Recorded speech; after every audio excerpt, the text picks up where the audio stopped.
ఒక యువ భారతీయ investor ready to move ఫ్లాట్స్ని పట్టించుకోకుండా ఒక ధైర్యమైన నిర్ణయం తీసుకున్నాడు. అతను ప్రీ లాంచ్ స్టేజ్లోనే ఒక విల్లా బుక్ చేశాడు. ఏ హైప్ లేదు, కేవలం విజన్ మాత్రమే. అందరూ చెప్పారు టూ ఎర్లీ, టూ రిస్కీ అని.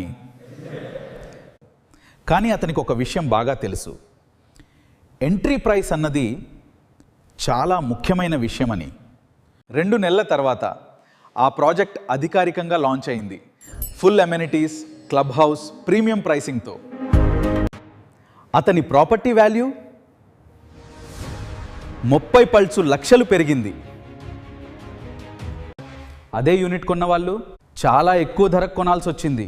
ఇప్పుడు అందరూ అతనిని అడుగుతున్నారు, ఇంత తక్కువకి ఎలా దొరికింది?